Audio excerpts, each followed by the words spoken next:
Faiz?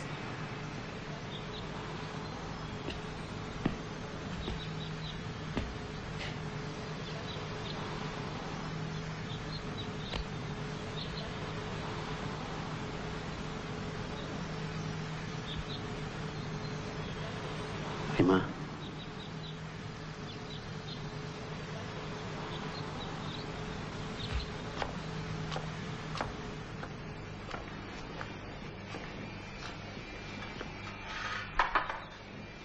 Maaf, aku nggak bisa datang tepat pada saat pemakaman.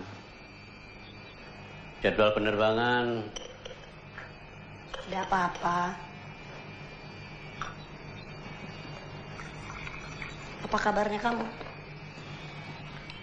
Baik. Kamu sendiri sehat? Kamu kelihatan kurus. Kamu juga. Pasti banyak pikiran. Selama ibu sakit, apa yang tidak menjadi pikiran? Benar. Sama, aku juga banyak pikiran. Sudah lama kamu tidak datang kemari. Mungkin sibuk dengan pekerjaan kamu. Dibilang sibuk, ya sibuk. Dibilang tidak, ya tidak. Maaf kalau keadaan ini sampai mengganggu pekerjaan kamu. Nggak usah minta maaf. Anak-anakmu?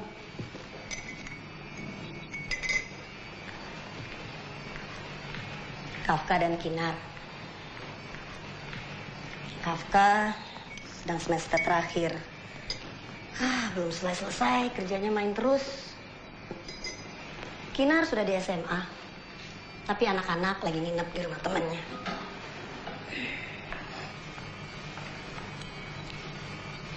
Jakarta makin panas.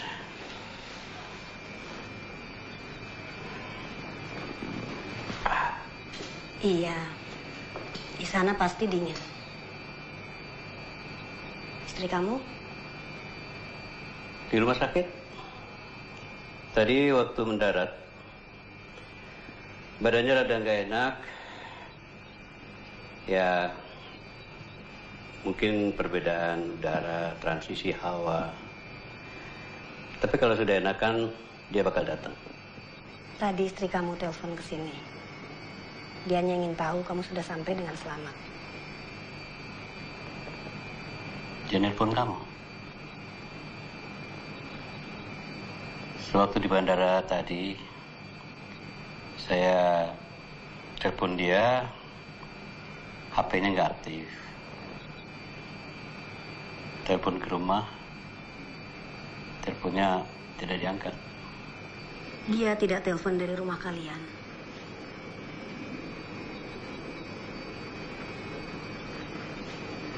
Ada apa sih sebenarnya di antara kalian?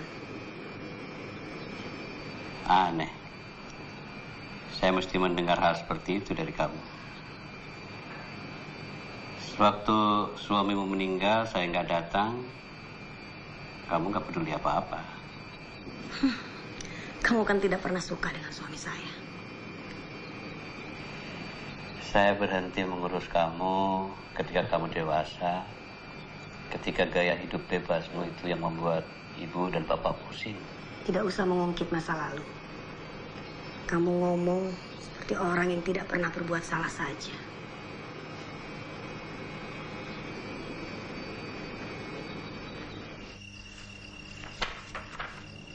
Kamu masih di sana. Semua orang menanyakan kamu.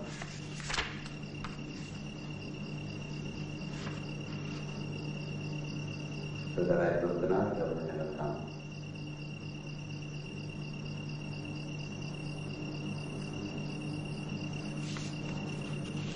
Sampai kapan kamu bicara dengan saya?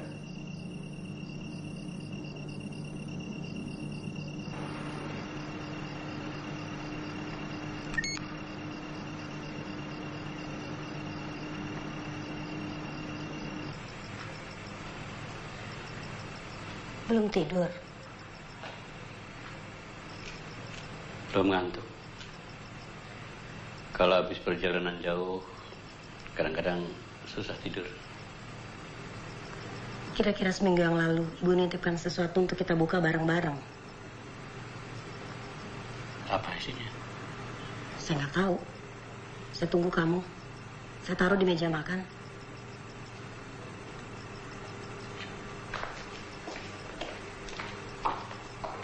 Saya ingat, Bapak pernah menulis tentang kotak Pandora. Tahu kan? Begitu kotak dibuka, semua penderitaan keluar dari dalamnya. Kamu ini ngomong apa sih? Penasaran? Buat apa Ibu menunggu sampai dia meninggal, baru kita boleh buka kotak ini? Dan kenapa kita harus sama-sama?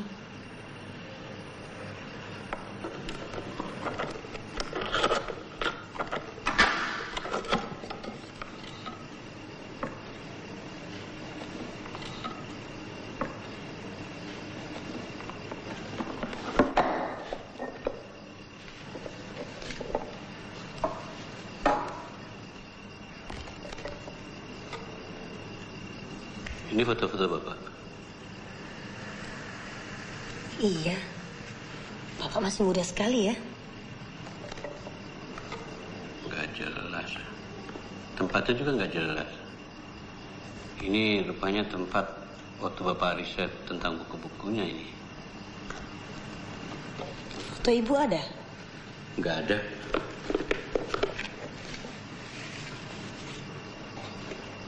Apa kamu tahu Bapak menulis sebuah buku dengan judul Ruang?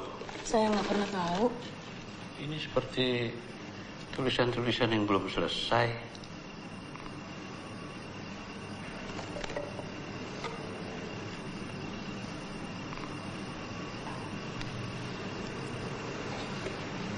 Ini siapa ya? Kayak Tante Sofia. Kan, Ibu sama Bapak tuh ketemu Tante Sofi tahun 70-an. Dan itu di Bandung.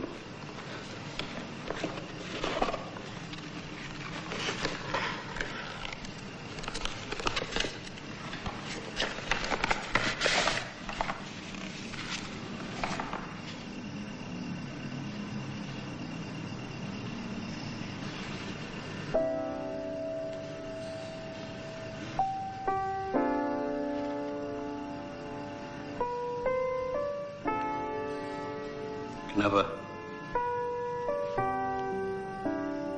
Kamu baca apa? Nggak apa-apa. Nggak ada yang penting. Nggak mungkin. Nggak mungkin Ibu repot-repot naruh surat yang nggak penting. Coba aku lihat.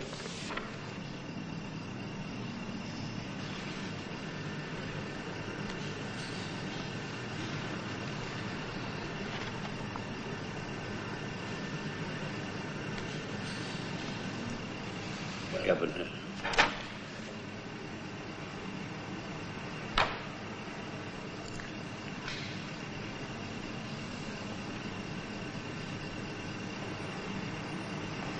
Ya benar. Saya tidak bisa baca tanpa kamu. Saya sudah janji dengan Ibu kalau kita akan membacanya berdua. Kenapa? Kamu mau menikmati kekecewaanku yang dibohongi, Ibu? Siapa di dunia ini yang tidak pernah dibohongi?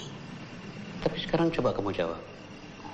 Berapa orang yang pernah hidup menjadi seseorang, selama hidupnya menjadi seorang anak, tiba-tiba hanya dengan satu kalimat seluruh hidupnya hangus begitu saja? Berapa banyak? Sekarang coba kamu saya tanya. Kalau kamu yang ditulis namanya di situ dan bukan saya yang bukan anak Ibu, kamu masih mau membaca surat itu? Ya. Kenapa? Itu kan bagian dari masa lalu. Kita bisa menghindar masa lalu. Tapi belum tentu masa lalu mau melepaskan kita. Kita ada di sini hari ini karena perbuatan kita di masa lalu. Baik, buruk, menyenangkan, tragis. Semua itu kita harus bisa terima. Kalau kita menerimanya hanya sepotong-sepotong, kita tidak akan pernah berdamai dengan masa lalu. Kita harus tuntaskan membaca semua ini. Ayolah. Kamu tidak ingin pulang dengan penasaran, kan? Siapa tahu kamu anak milioner. Atau anak pelacur. Berapa jumlah tulisan-tulisan ini?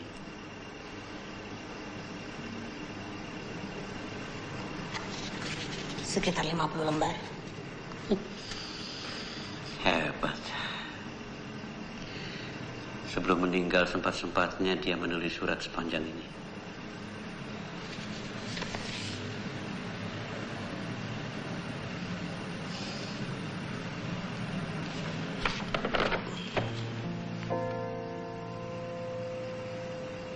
Rais, Ibu tahu saat ini pikiran dan hati kamu tidak karuan. Dan Ibu minta maaf. Tapi apapun yang terjadi, Ibu minta kamu jangan menyalahkan siapapun sampai kamu membaca surat ini dengan tuntas. Cerita ini dimulai di sebuah pulau kecil. 45 tahun lalu, pulau berpantai warna emas, di mana masa lalu seperti enggan meninggalkan tempat itu.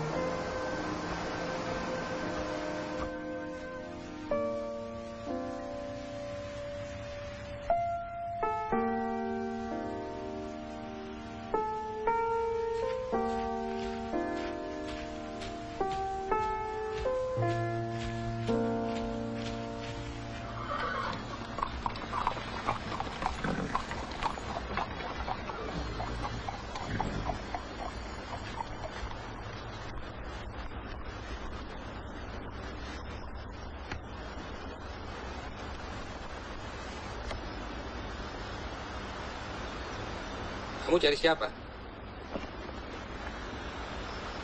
Maaf Pak, apa benar nih rumahnya Pak Hamdani?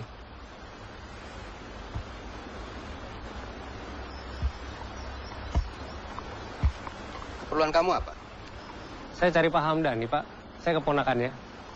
Setahu saya Pak Hamdani tidak punya keponakan.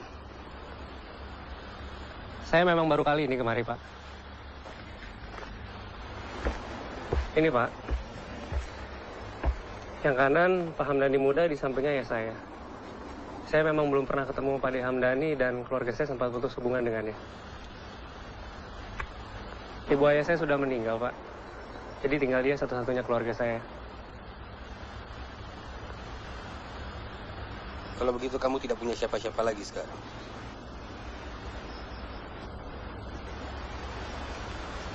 Pak Hamdani sudah meninggal 5 tahun yang lalu.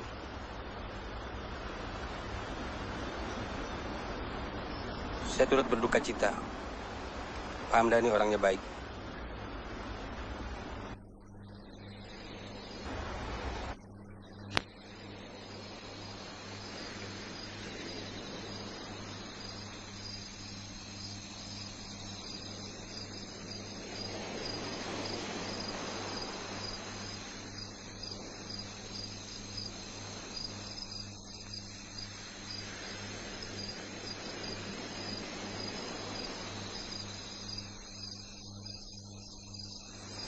Ibunya Flori meninggal ketika Flori masih kecil.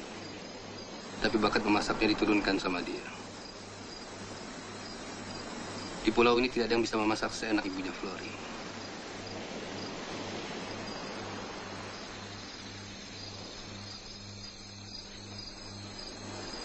Khairil mau tambah tehnya? Saya akan seduh lagi.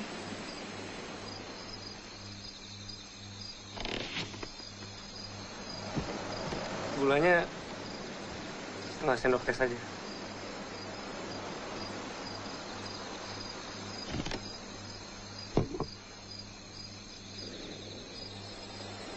Flori saya ajarkan baca tulis hanya sampai sekedar bisa saja. Sebetulnya dia ingin melanjutkan sekolahnya, tapi saya tidak bisa menyekolahkannya.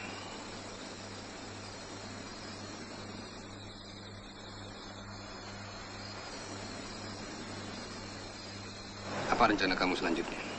Saya sudah tidak punya siapa-siapa lagi Pak. Saya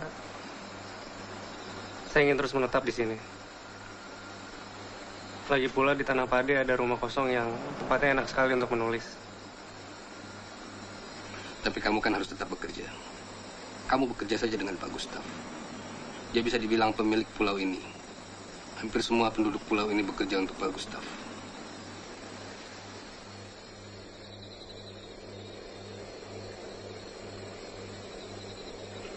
Pak Kosim, orang kepercayaan Pak Gustaf, pasti akan senang sekali mendapat tambahan satu orang lagi. Terima kasih, Pak. Ibu tidak akan melupakan malam pertama bapak kalian, walau ia kini sebatang kara dan sendiri.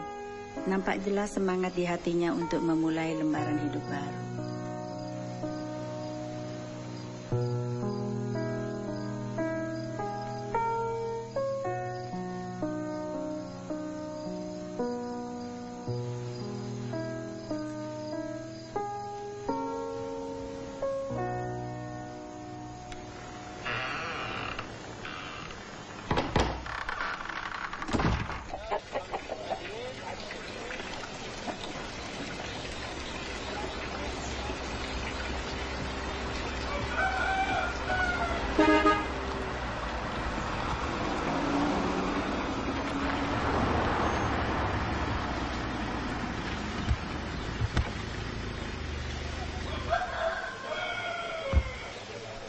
Itu siapa, Pak, ya? Itu dia Pak Gustaf bersama istri dan anaknya. Namanya? Ya, Bu Gustaf. Bukan, maksud saya anak ya, Pak. Kinasih.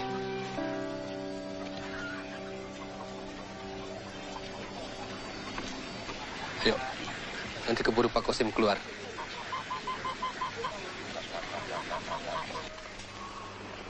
Sudah pernah kerja seperti ini? Belum, Pak. Berarti kamu harus mau belajar. Tanya kanan kiri kalau tidak tahu. Tapi awas. Jangan sering nanya. Itu berarti kamu bodoh. Bapak tidak perlu khawatir. Saya tidak bodoh. Memangnya saya bilang kamu bodoh? Dengar ya. 15 tahun saya sudah menjadi anak buah Pak Gustaf. Segala macam tata kebiasaan soal kerjaan, saya sudah hafal dari kepala. Seperti halnya cara banyak orang. Di sini kerja hanya dengan mata, telinga, tangan. Bukan pakai mulut. Tidak seperti kayak kamu tadi, sampai pinter. Jawab kata-kata saya. Ngerti? Ngerti, Pak. Dan pesan saya terakhir. Hati-hati. Jangan macam-macam.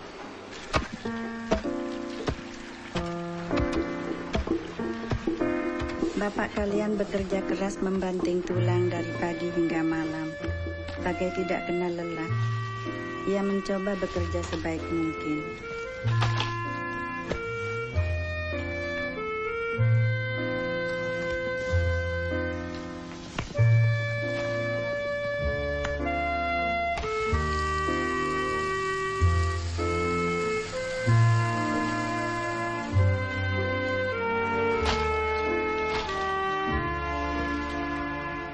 Walau beratnya pekerjaan menguras seluruh tenaga bapak kamu, tapi semua itu terhapus tiap kali ia melihat Kinasih.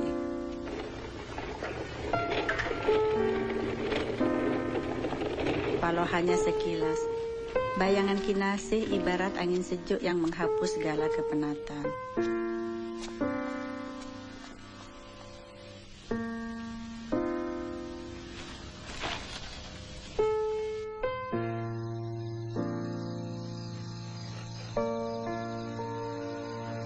Di malam hari, di mana bapak kalian hanya ditemani lampu dan penanya, ia tampak merasa dipenuhi kedamaian sendiri, menuangkan isi hatinya ke dalam tulisan.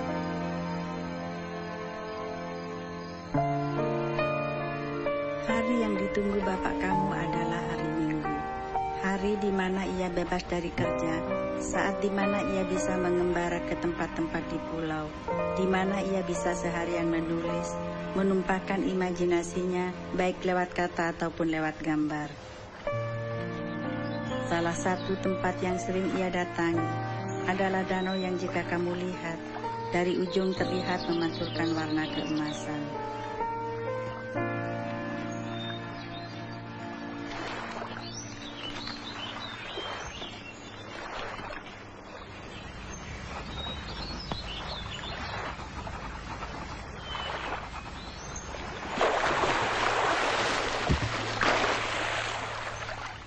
Ngapain kamu di sini? Saya seharusnya tanya sama kamu. Danau ini kan bukan punya kamu. Ini juga bukan punya kamu. Sekarang danau ini masih tempat umum, jadi kamu tidak bisa sembarangan berenang tanpa... Jangan lihat kamu. Sekarang saya minta tolong sama kamu, tolong ambilkan pakaian saya di sana.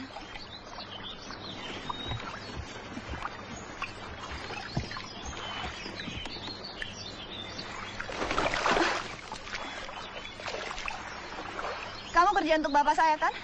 Kenapa? Mau lapor sama bapak kamu atau Pak Kosim?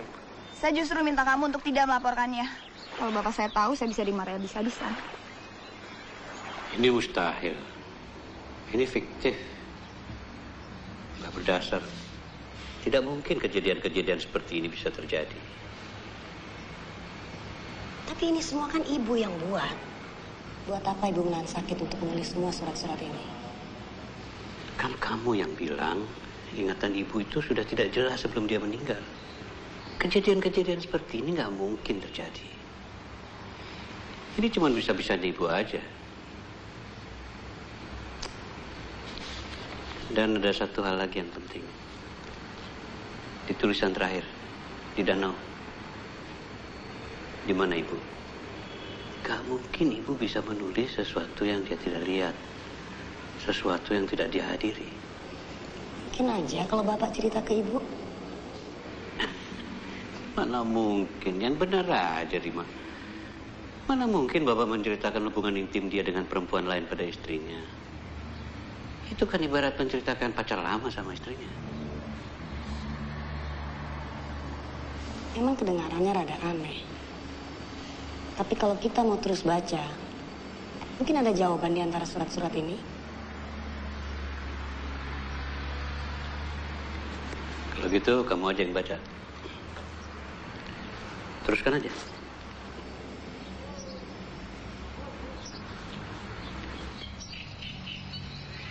Kok suara kamu serak begitu? Nginep di mana?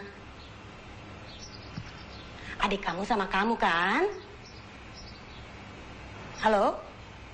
Halo? Halo? Cepat pulang ya.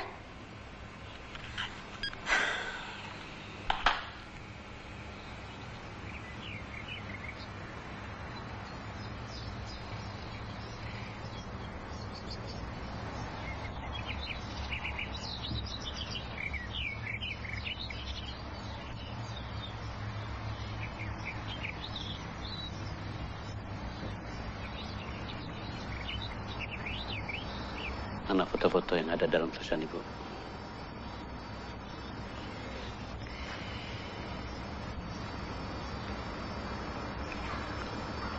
Ini foto-foto di tahun yang hilang. Kenapa? Kamu nggak yakin ibu menulis dengan sesungguhnya? Tulisan-tulisan apa yang ditulis setelah peristiwa di danau itu?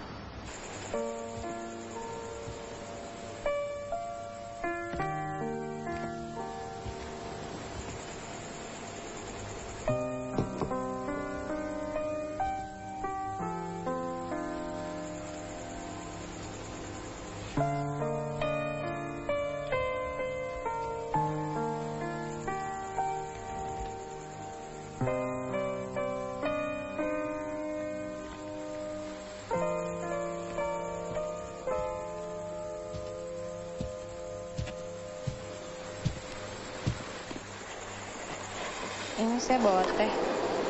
Terima kasih, keluar.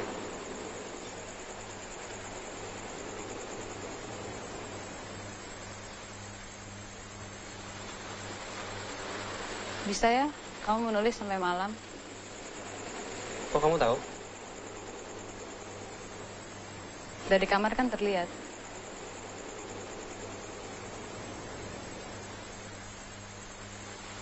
Bukan berarti saya malam-malam ngeliatin kamu menulis. Cuma kalau saya tidak bisa tidur saja.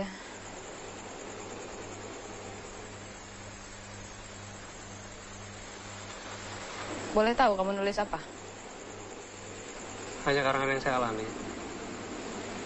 Saya selalu heran bagaimana caranya menulis cerita cinta. Maksud saya, apa kita perlu jatuh cinta dulu, baru bisa menulis soal cinta? Cinta itu emosi yang paling kuat yang tidak bisa dibuat-buat. Jadi kita harus bisa merasakannya dulu sebelum bisa menuliskannya dengan jujur.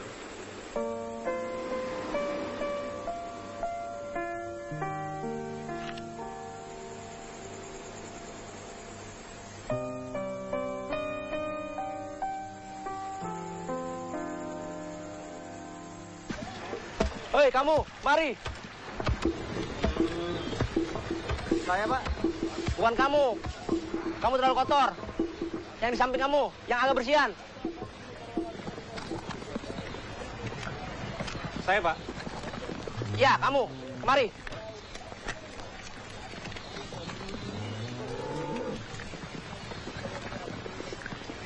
Bawa tas Pak Gustaf ke dalam rumah. Hati-hati. Di dalamnya ada surat-surat penting. Taruh di atas meja kerjaan dia.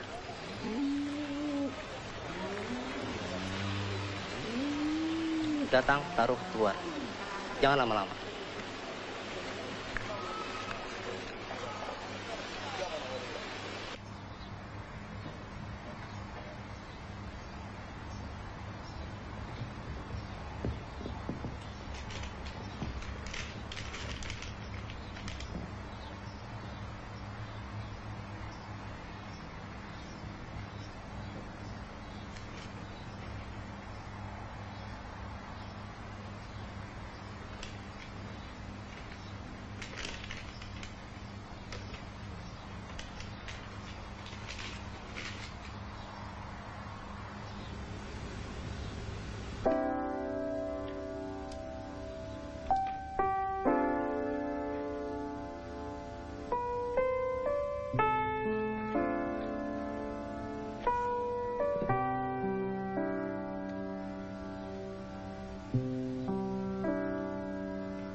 Kenapa kamu ikuti saya?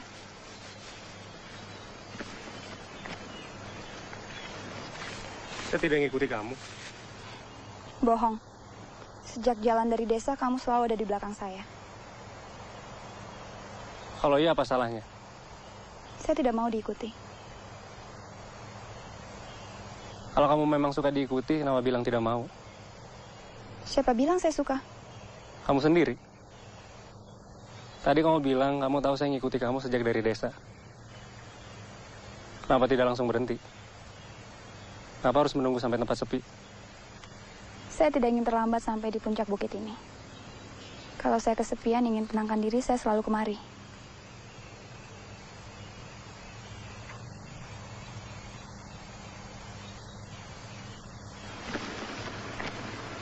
Memangnya kamu mau kemana?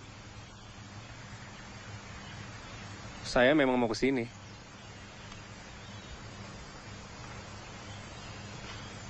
Saya punya 3 alasan kenapa kamu tidak berhak usir saya. Pertama, pemandangan indah seperti ini bukan hanya punya kamu saja kan? Kedua, kamu lihat sendiri bukit ini luas sekali, kamu bisa cari tempat lain. Dan ketiga, satu alasan saja saya tidak ingin mendengar. Apalagi 3 alasan. Jadi sebaiknya kamu cepat pergi dari sini. Cari tempat lain.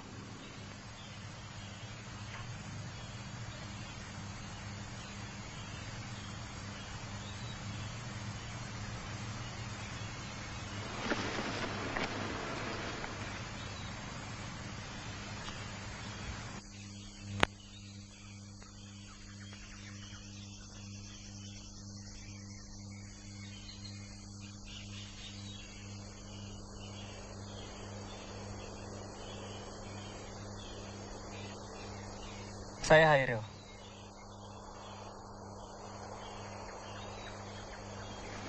Kinasih.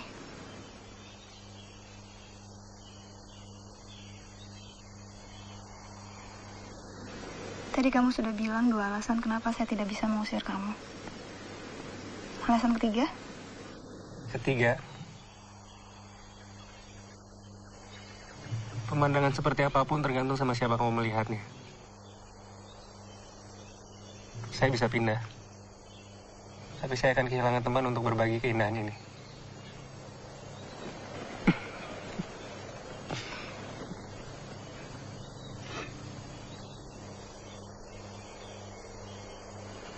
Sebenarnya ada tempat lain yang jauh lebih indah.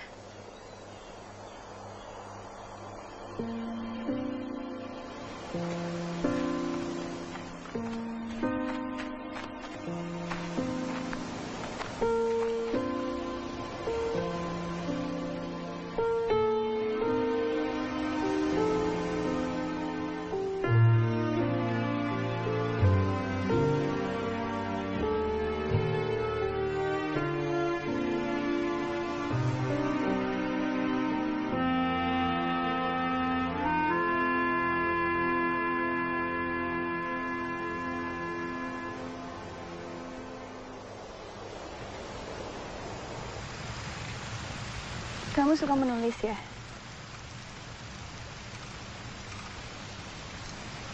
Saya kalau lagi tidak kerja, saya menulis cerita.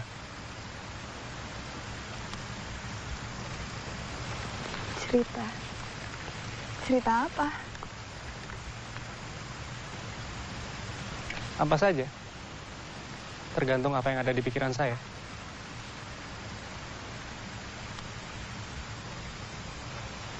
Tapi dari tadi saya tidak melihat kamu menuliskan apa-apa. Saat seperti tadi itu, saya untuk dilewatkan 1 detik pun. Semua yang saya lihat tadi bisa saya simpan di hati. Jadi kapanpun saya mau, bisa saya tulis atau saya gambar. Memangnya kamu selalu bisa gambar apa yang kamu ingat? Bisa. Asal berkesan buat saya.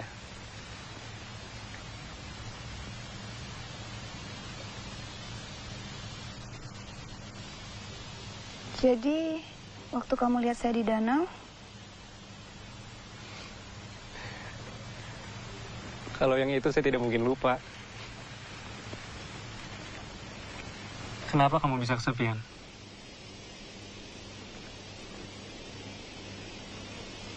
siapa bilang saya kesepian? Kamu sendiri. Kamu tadi bilang kalau kamu lagi kesepian, kamu pergi ke bukit. Saya hanya melebih-lebihkannya saja. Supaya kamu cepat pergi dari situ.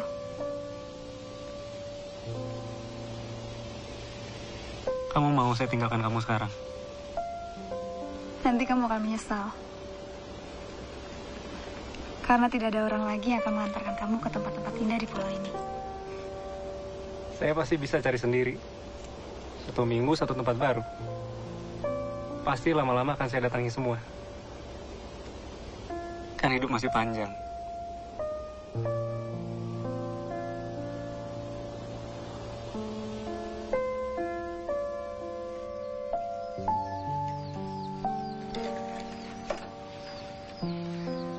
Terima kasih kamu sudah bawa saya ke tempat-tempat yang indah. Tapi itu masih belum apa-apa. Kamu ingat tidak? Danau tempat pertama kali kita bertemu. Kenapa memangnya? Nanti kan bulan purnama. Sampai tengah malam kita bisa ke sana. Kamu mau ke sana? Kamu takut? Kamu tahu tempat itu? Nanti malam kita bertemu di sana ya.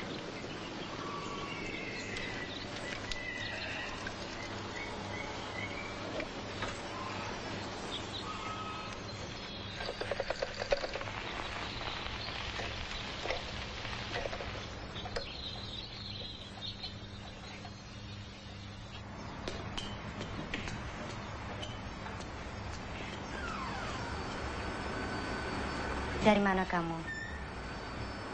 Jalan-jalan, Bu. Dengan siapa? Sendirian. Betul, sendiri. Lalu laki-laki yang antar kamu tadi siapa? Yang mana? Tidak usah bohong, Kinasi. Itu salah satu yang kerja untuk Bapak, Bu. Sekarang kamu ganti baju. Tadi sudah Ibu pilihkan dan Ibu letakkan di tempat tidur kamu. Tapi, Bu, nanti saya mau pergi. Sore-sore begini kamu mau pergi? Kamu lupa kalau kondisimu tidak baik untuk pergi pada saat seperti ini. Tidak bisa. Kamu di rumah. Tapi, Bu... Kamu di rumah. Nanti akan ada tamu. Siapa? Kita lihat nanti.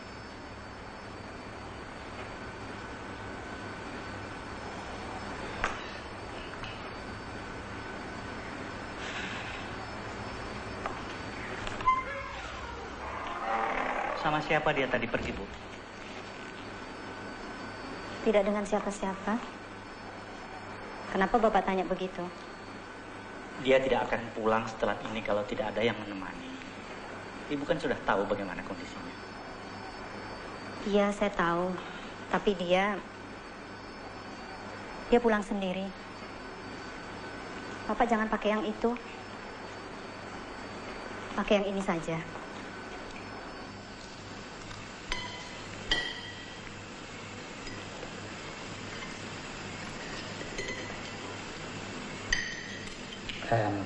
Saya mengerti apa yang Tuan Ismail maksud. Andika sekarang tentunya sedang sibuk-sibuknya menyelesaikan dia punya pelajaran. Kalau tidak dengan cara seperti ini, belum tentu Andika bisa bertemu dengan Kinasi. Pak Gustaf benar. Tapi saya ingin juga katakan sama Bapak bahwa Andika di samping dia sibuk belajar, dia juga sedang mempersiapkan diri menseleksi tawaran-tawaran pekerjaan yang telah dia terima. Andika, coba kamu ceritakan mengenai tawaran-tawaran yang telah kamu terima. Ada 3 firma yang mengajak saya bergabung. Yang pertama, salah satu firma tertua di Bandung. Lalu ada firma baru dari Surabaya. Nah, dan yang ketiga ini satu firma dari Jakarta. Firma ini sudah berdiri kurang lebih 5 tahun. Tapi masa depannya cukup cerah. Dan firma inilah yang akan menjadi pilihannya Andika. Hebat sekali. Firma-firma itu pasti bukan sembarangan. Dan yang bekerja di situ pasti juga pilihan. Ibu benar. Hanya mahasiswa 3 besar yang dipanggil. Tapi itu bukan masalah kan?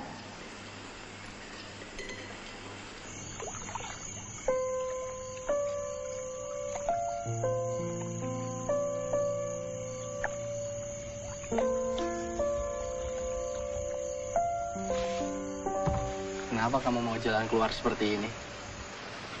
Udaranya kan dingin. Saya hanya ingin cari udara segar. Lagi pula di dalam sumpah. Kamu kalau dingin di dalam juga tidak apa-apa.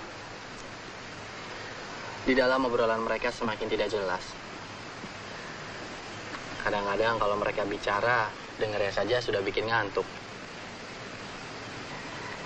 Seperti dulu, waktu kita masih kecil, kalau mereka pergi dan kita harus ikut, kita selalu tebak-tebakan jari tengah. Kamu ingat tidak?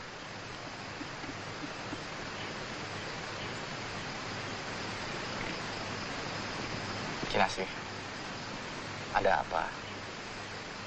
Tidak. Tidak ada apa-apa. Tidak mungkin tidak ada apa-apa. Maksud kamu?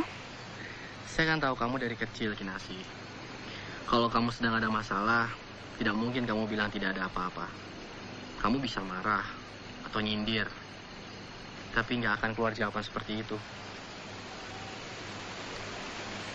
Kalau boleh jujur, saya sedang tersadar saja. Waktu berjalan begitu cepat.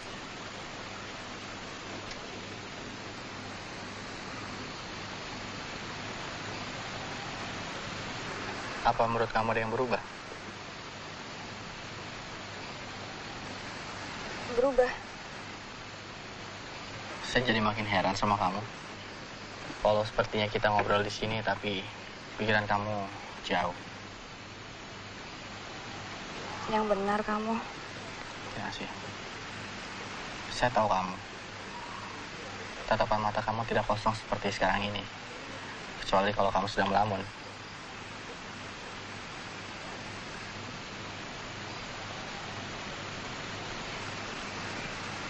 Tidak ada yang berubah.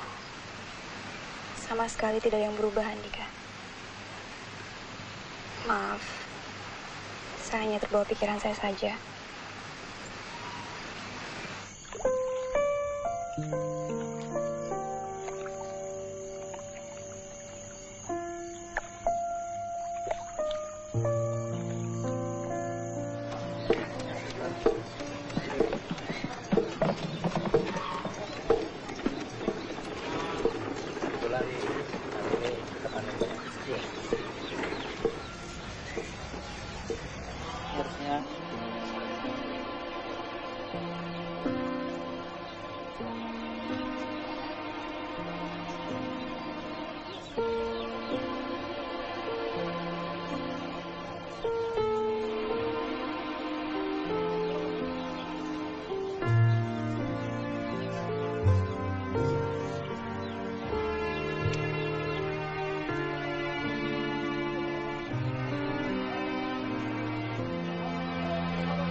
Benar kamu tahu jalan di sini? Saya bisa di sini.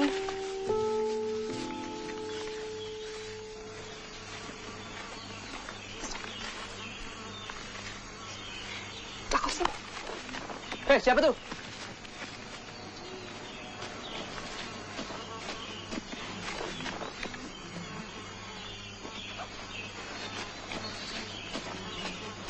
Oh, Mbak Kinasi.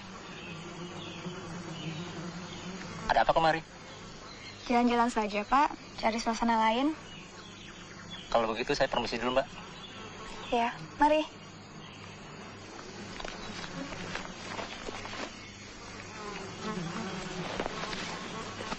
Oh ya, Mbak. Hati-hati dengan pohon ini. Ada sarang lebahnya. Iya. Terima kasih ya, Pak.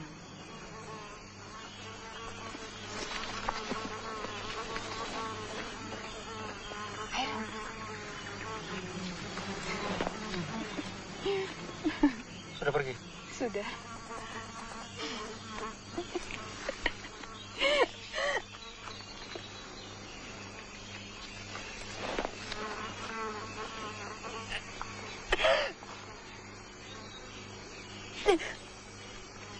Kenapa kamu? Tidak. Tidak apa-apa. Terus saja. Turun dari situ kita sudah sampai. Ya.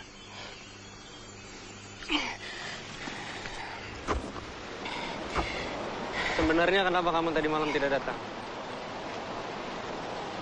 Kenapa? Kamu masih marah? Bukannya tadi sudah tidak apa-apa?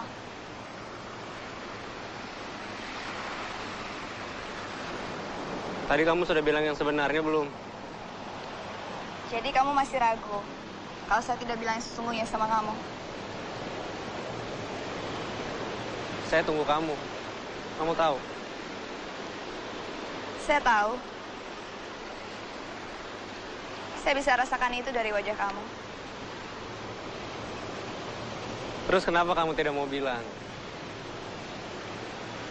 Saya bukan tidak mau, tapi belum waktunya. Maksud kamu? Nanti saya akan cerita sama kamu, tapi tidak sekarang. Kamu kalau marah jangan terlalu lama. Hidup itu cuma sebentar, Hairil.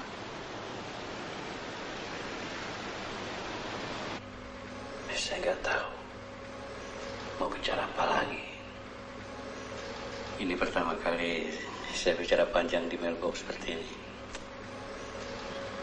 Tapi gak ada pilihan lain kan? Apa boleh buat? Apapun akan saya lakukan. Yang penting masalah kita beres. Apapun. Ya sudah. Kalau kamu tidak mau bicara sama saya, ya nggak apa-apa. Nanti saya telepon kembali.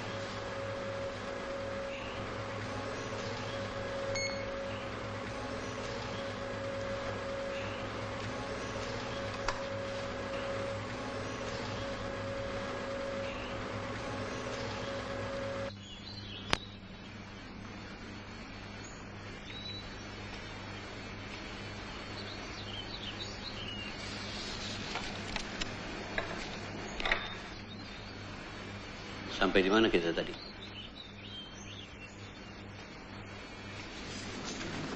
Kamu nggak makan. Belum mau makan. Dari tadi baca terus kapan makannya.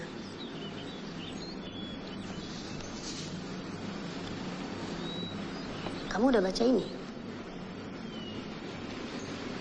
Nggak mau baca? Kalau kamu nggak mau baca, kamu tidak akan pernah tahu bahwa Kinasih punya rahasia.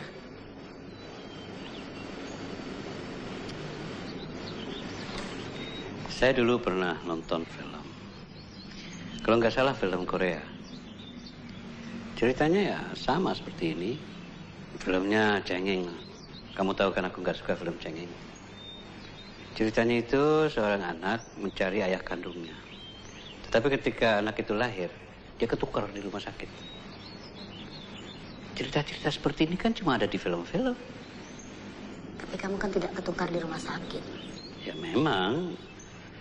Tetapi kan masalahnya sama. Tidak mengenal orang tua kandung. Dan hubungan bapak kalian dan Kinasih makin hari makin dekat. Salah satu tempat mereka bertemu adalah Bukit Satu Pohon. Kamu mau ke sana? Tergantung. Coba terusin lagi. Dan setelah semua penjuru pulau mereka jelajahi, mereka kembali lagi mendatangi satu demi satu tempat-tempat itu. Seolah mereka ingin semua tumbuhan dan alam di situ menjadi saksi hubungan mereka.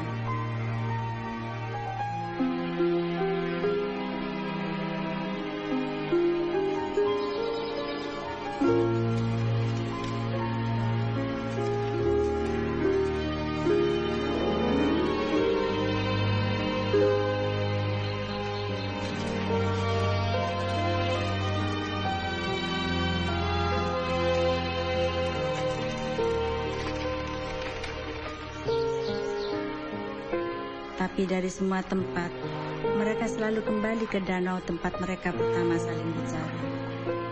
Di sana mereka sering berperahu, membiarkan riak air dan bunyi angin menjadi musik pendamping mereka. Hairil, ada yang harus saya bilang sama kamu. Pasti serius.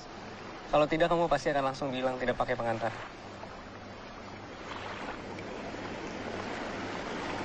Saya sudah punya tunangan.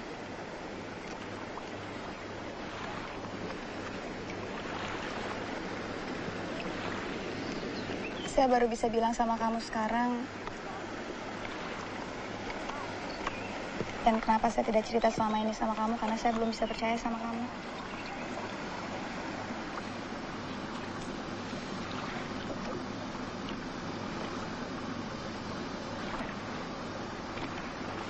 Sudah lama kamu kenal tunangan kamu? Dia teman saya dari kecil. Saya mengenal dia seperti saya mengenal saudara saya sendiri. Orang tua kami juga sudah lama akrab. Pasti dia kaya dan terpelajar. Dia akan jadi pengacara. Dan dia hanya tinggal menunggu tawaran kerja yang paling bagus. Tapi sepertinya kamu belum mengenal tunangan kamu ya. Maksud kamu? Dari tadi kamu tidak berani menyebut namanya. Kamu selalu menyebut tunangan kamu dengan kata dia. Mungkin juga. Hati saya belum menentu. Kamu tidak cinta dengannya. Kan sudah lama kenal. Sudah lama kenal tidak menjamin.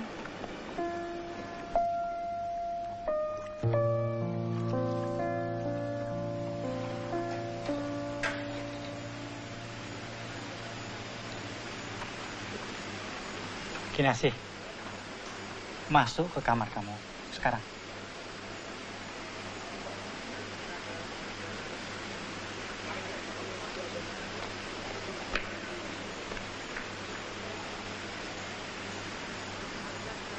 Kamu kesini, saya mau bicara.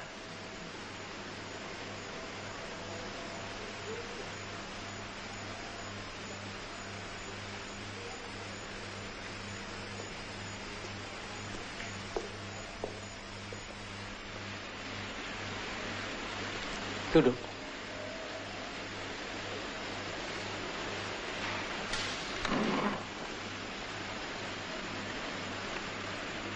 Kamu kerja di kebun saya ya? Benar, Pak. Dengar baik-baik. Saya tidak pernah bermaksud menghalangi anak saya berhubungan dengan siapa-siapa. Tapi kamu sudah tahu belum bagaimana keadaan Kinasih? Maksud Bapak? Kinasih itu kesehatannya sangat lemah. Jantungnya tidak sempurna. Sudah belasan dokter yang memeriksa dia. Tapi semenjak lahir, dokter pun sudah mengatakan bahwa dia tidak bisa bertahan lama. Saya sebagai orang tuanya sangat bersyukur dia bisa hidup selama ini. Jadi sekarang, kalau seandainya terjadi apa-apa, saya yakin kamu tidak akan bisa berbuat apa-apa. Betul tidak? Mungkin ini bukan salah kamu, tapi salah saya. Tapi ada satu hal yang tidak boleh dirasakan oleh Kinasih, yaitu harapan kosong. Saya tidak memberi harapan kosong, Pak.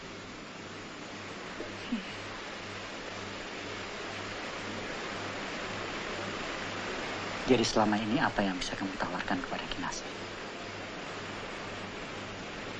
Pikirkan kata-kata saya tadi baik-baik.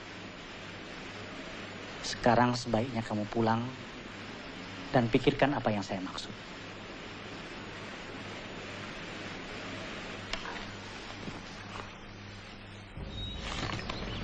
Kenapa Ibu tidak pernah cerita-cerita dengan saya?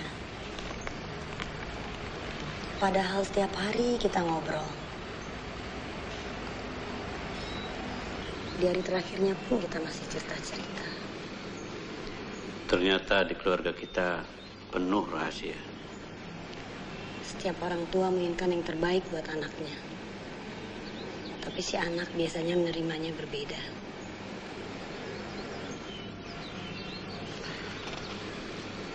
Mungkin berbeda cara berpikirnya. Seperti gelombang radio.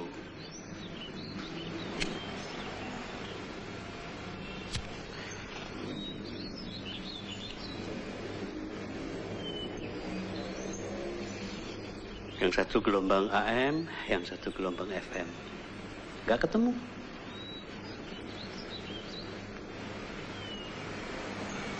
Zaman sekarang dengan zaman dulu sama aja. Orang tua dan anak selalu berbeda pendapat. Saya heran. Bapak nggak mungkin lagi ketemu Kinasih. Kenapa cerita ini, tulisan ini tidak berhenti di sini? Oh, diterusin.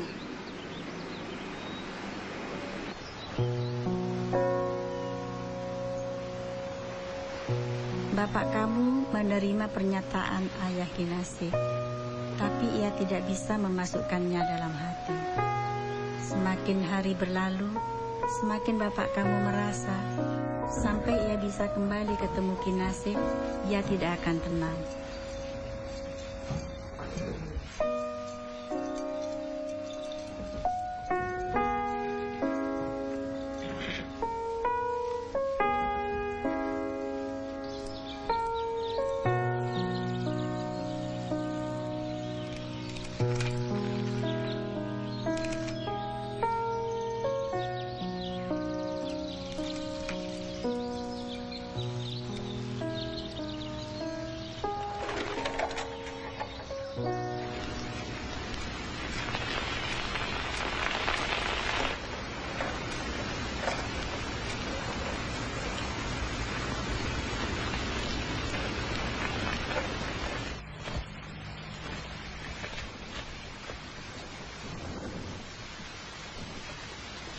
Hairil.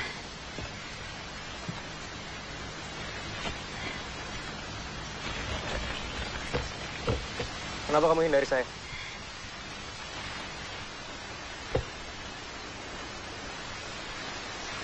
Kenapa kamu tidak mau bilang yang sebenarnya sama saya?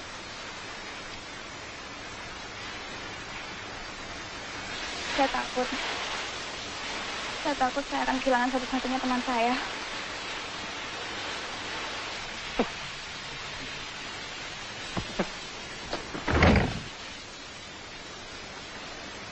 Jadi saya hanya sebatas itu buat kamu.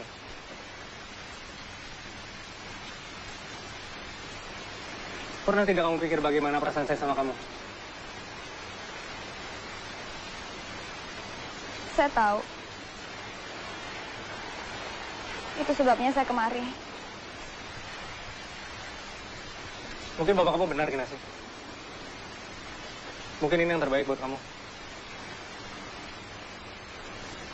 Lebih baik kamu sekarang pergi.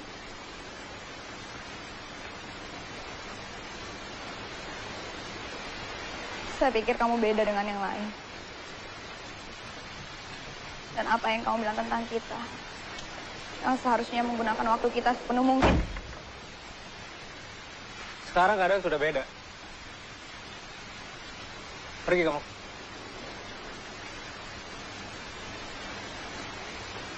Pergi.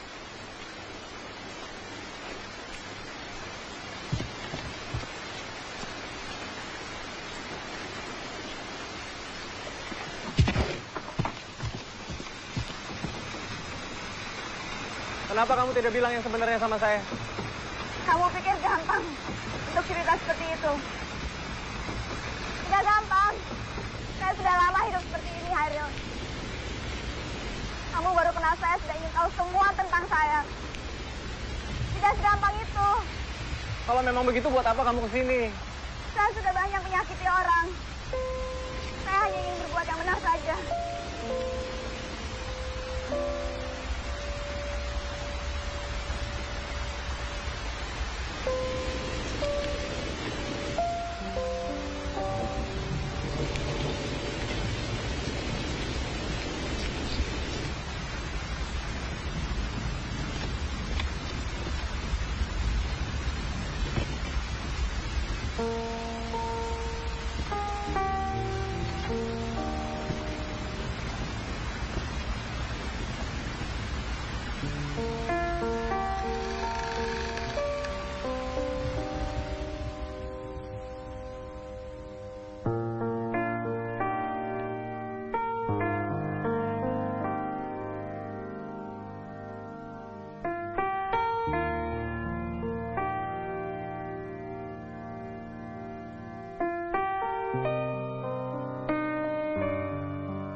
Apa yang akan dikatakan ibu kamu kalau melihat kamu seperti ini, ha?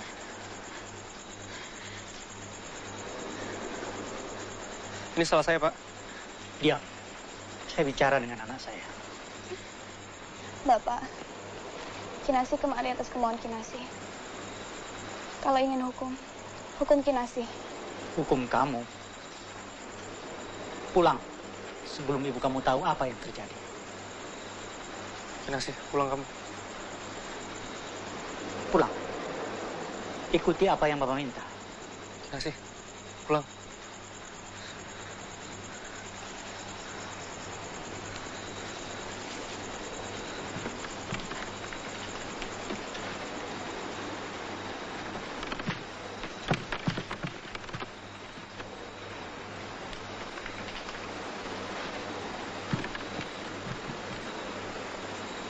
Kamu kelihatannya sudah sama sekali tidak menghargai saya.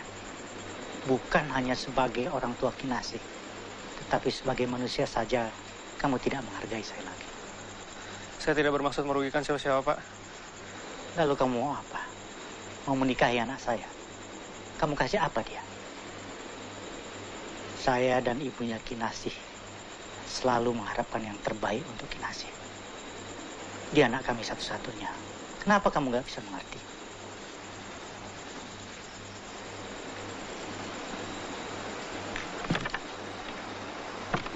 Saya tidak akan buang waktu saya untuk membuat kamu mengerti. Apa yang saya bilang cukup sekali saya katakan. Sekali lagi kamu dekati Kinasi. Saya pasti tidak akan bisa tutupi hal ini dari istri saya. Kamu mau melukai saya terserah. Tapi jangan sampai kamu berani melukai perasaan istri saya.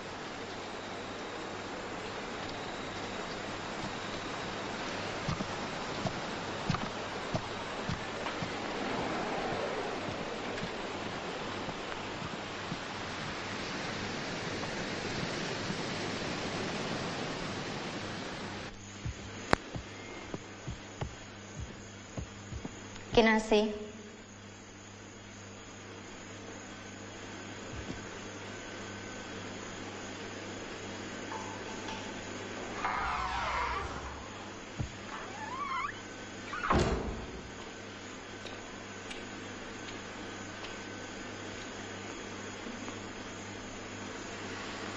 Jadi selama ini kamu pergi menyelinap untuk pacaran dengan orang itu. Ibu harus seperti apa sekarang? Apa maumu sebenarnya? Kamu sudah bertunangan, Kinasi. Dan kamu bukan anak kecil lagi. Banyak hal-hal baik di dunia ini yang masih bisa kamu lakukan. Tapi kenapa malah ini yang kamu lakukan? Tapi kenapa Ibu sepertinya sudah menuduh Kinasi melakukan dosa besar, Bu? Kenapa tidak sekalian saja Kinasi lakukan hal lain yang lebih gila? Agar Ibu lebih puas menghukum dan memaki Kinasi. Ini bukan soal besar kecilnya perbuatan kamu. Dan air mata Ibu bukan air mata marah. Ibu menyesal. Menyesal mengapa kamu lakukan ini dengan harus membohongi Ibu dan Bapak. Kenapa kata-kata Ibu selalu berpusat soal Ibu dan Bapak? Pernah tidak Ibu bertanya? Sekali saja, Bu. Sekali. Apa yang sebenarnya Kinasi inginkan, Bu?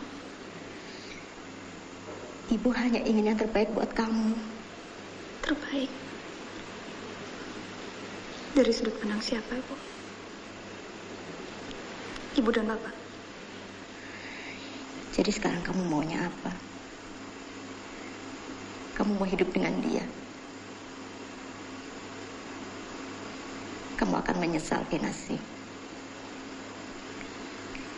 Mungkin belum sekarang. Belum besok. Tapi kamu pasti akan menyesal.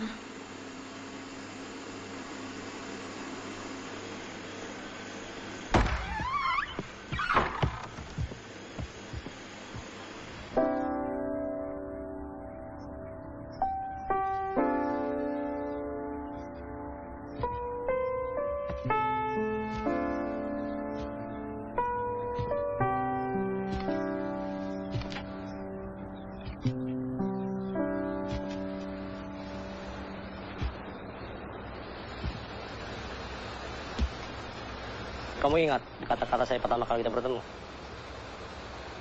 Dari awal saya sudah bilang, jangan macam-macam. Sekarang kalau sudah begini, saya tidak bisa berbuat apa-apa.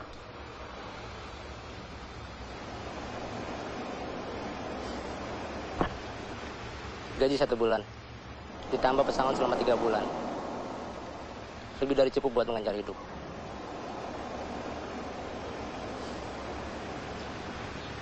Terus kamu mau berbuat apa sekarang? Belum tahu, Pak. Sebaiknya kamu cari pekerjaan lain. Jangan di sini lagi. Lalu bagaimana dengan Kinasih? Kamu mau sisa diri kamu, memikirkan dia. Lupakan dia.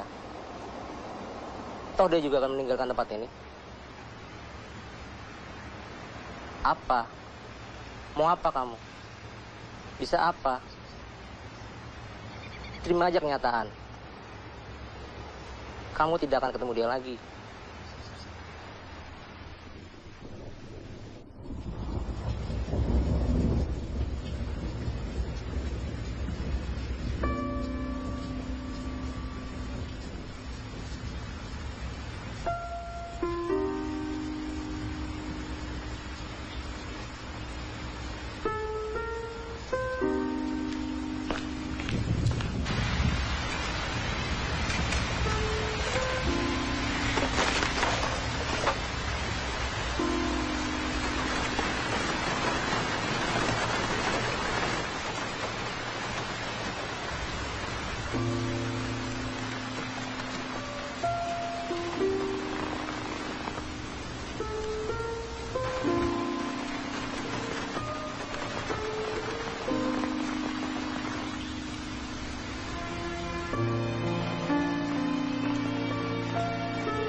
Kamu apa kabar? Kan tadi sudah saya bilang mereka baik-baik aja. Lagi nginep di rumah temennya. Nginep di rumah temannya disengaja supaya nggak ketemu saya. Kok kamu ngomongnya kayak gitu? Wajar kan? Saya kan paman yang nggak baik. Kamu jangan berpikir begitu. Saya yang minta sama anak-anak. Biar kita punya waktu berdua.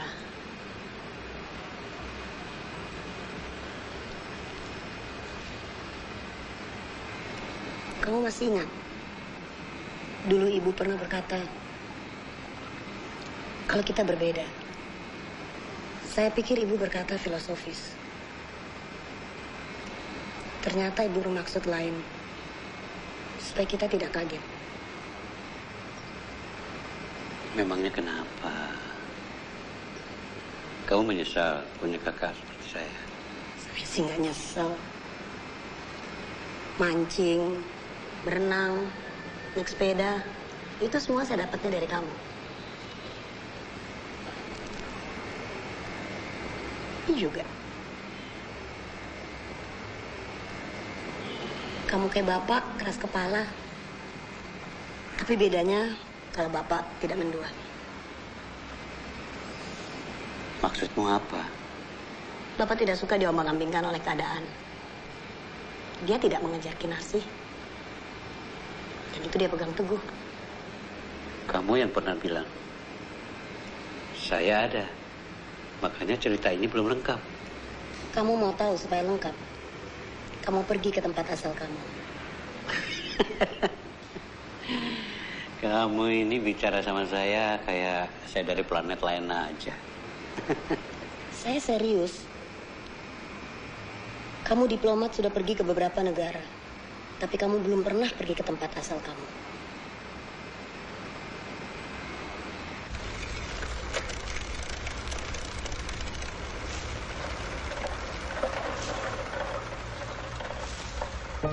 8 kali bulan berganti.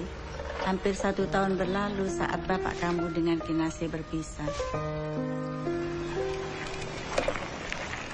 Bapak kamu pindah kerja dari tempat Pak Gustaf ke tempat lain dekat rumah, di mana tiap hari ibu melihat kepergiannya berangkat kerja dan kepulangannya.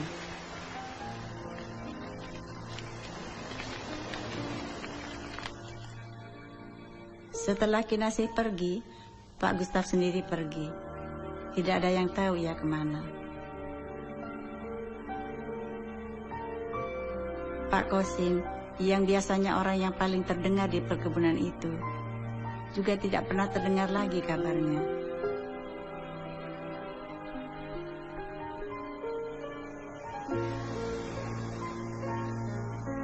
Musim hujan yang datang tidak mampu membasuh luka hati bapak kamu. Setiap senyum, setiap kata, setiap tindakan, bahkan setiap tawa Kinasih seolah menyatu di hati bapak kamu.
Kamu saya perhatikan sudah tidak pernah menulis lagi.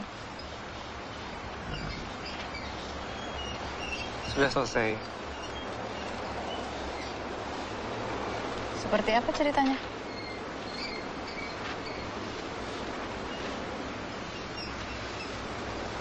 Saya memang tidak pernah bertanya sebelumnya. Tapi kisah ini cerita cinta, bukan?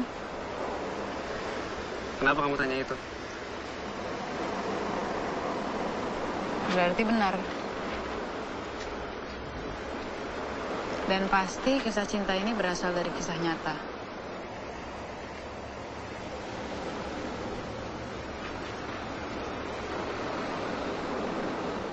Tentang Kinasih, kan?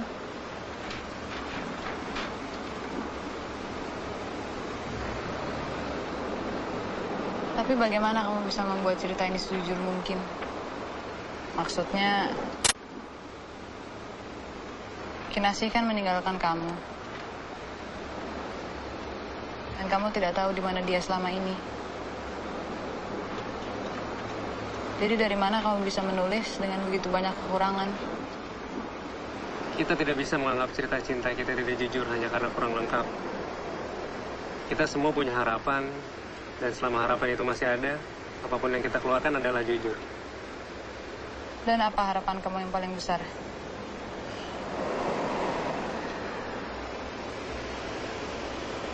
Saya sudah tidak berharap terlalu besar.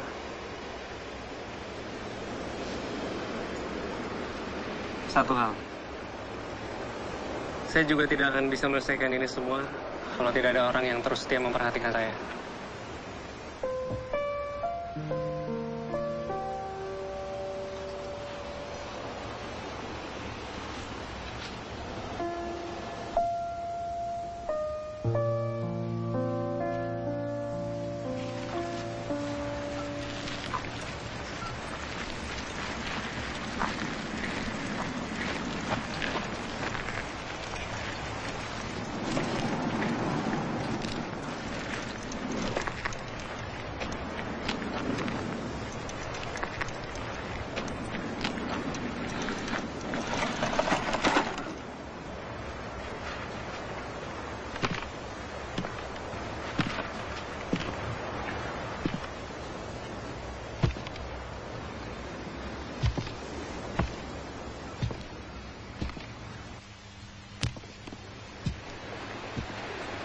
Pemandangannya luar biasa.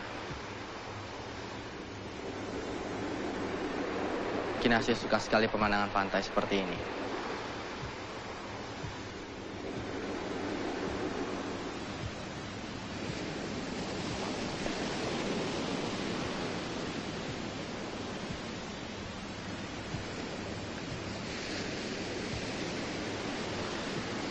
Saya kenal Kinasi dari kecil.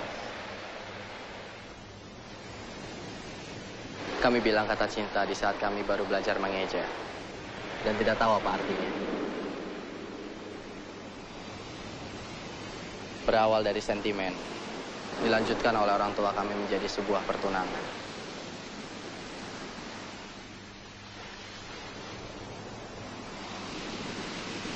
Lalu ke pernikahan.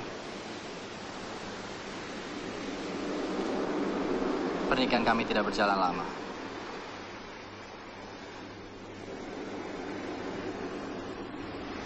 Kinasi meninggal kemarin malam.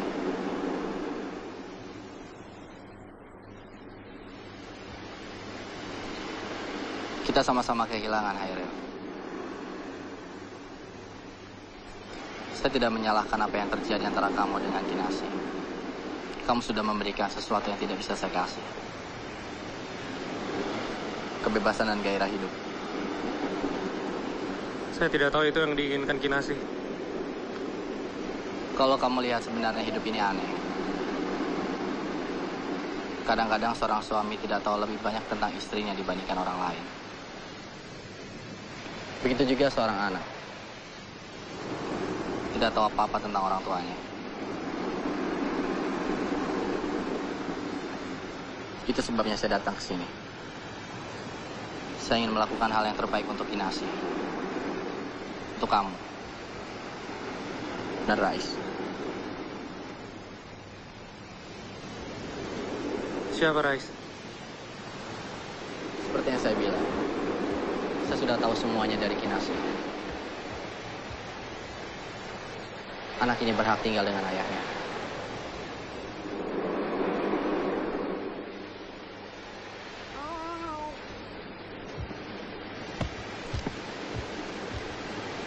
Sebelum meninggal, Kinasi minta dikubur di sini, tempat dia dibesarkan.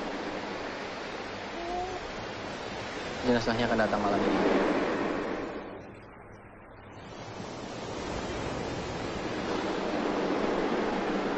Jaga Rais baik-baik.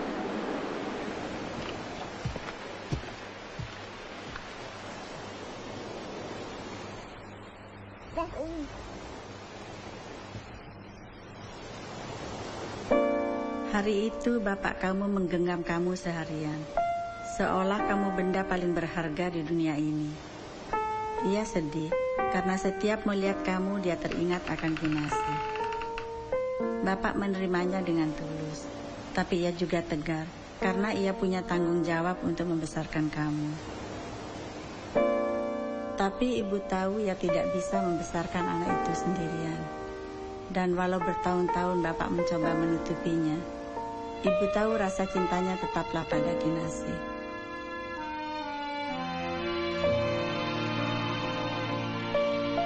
Rais, begitu banyak ibu cerita soal Kinasi.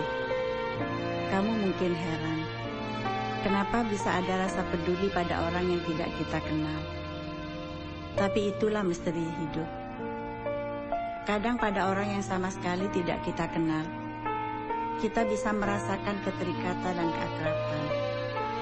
Menurut ibu, itulah kekuatan cinta. Cinta itu menular pada siapapun, baik itu orang yang kita kenal maupun tidak.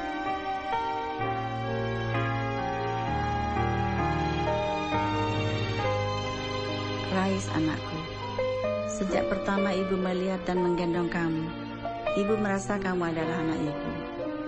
Bertahun-tahun ibu membesarkan kamu, melihat kamu jadi orang. Tidak sekalipun ibu melihat kamu seperti orang asing.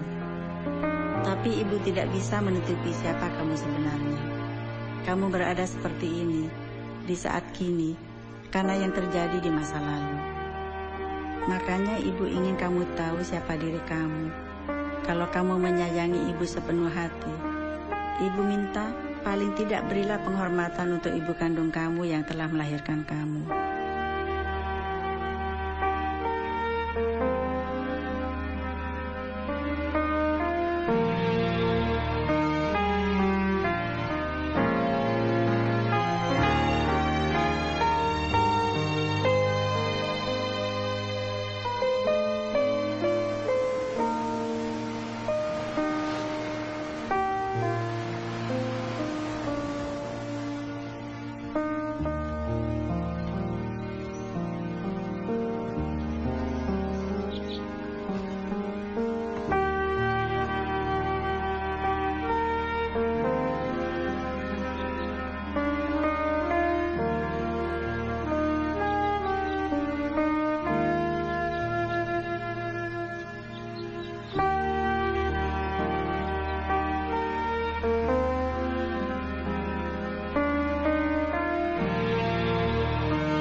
Halo. Akhirnya kau menelpon juga. Sudah bisa memaafkan saya kan?